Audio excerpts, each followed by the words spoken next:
I believe that there is glitter on the moon, and that Neil Armstrong should envy you because you moonwalked your way into the hearts of millions without the help of NASA or a space shuttle. Michael, you skyrocketed into superstardom. Galileo would have named galaxies after you. Sir Isaac Newton would have saluted you because the way you moved defied the law of gravity. Light as air on your feet.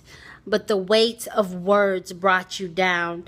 Insults became the seeds that deemed you the bad apple, gravitating back towards the ground.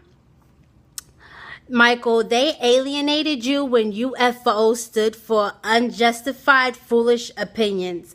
I guess the galactic sales of Thriller just weren't enough. They still needed their cheap thrills with headlines like Wacko Jacko. They buried your good name next to the remains of the Elephant Man's bones. Michael, why couldn't they just leave you alone? They twisted your love for children into something sick and demented, and they all laughed as you became punchlines and jokes about sex crimes. But how could we find entertainment in something so heinous? Quite possibly Americans are sadists, and they need someone to ridicule, so Michael, they pointed the finger to you. But are we blaming Michael Jackson for the little boy that's been touched by so many palms he believes the book of Psalms is written on his penis because the prayer hands of priests have not found proclamation in Proverbs to prevent them from being perverts? And is it Michael's fault for the pedophile that has a flaccid dick in one hand, imaginary cum-stained image of JonBenet Ramsey in the other, because chemical castration does not stop the urge of wanting to finger fuck toddlers and tiaras?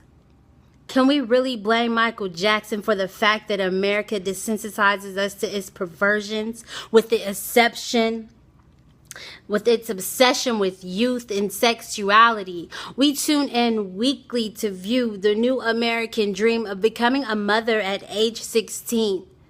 And our own sons and daughters are being molested under our noses. But we do not know this. We are too busy to notice, too tuned into the TV as Detective Benson and Stabler piece together clues on Law and Order SVU.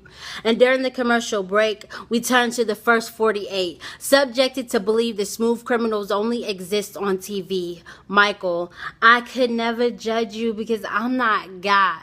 I am just a fan who remembers the time that I wanted to be so much like Mike.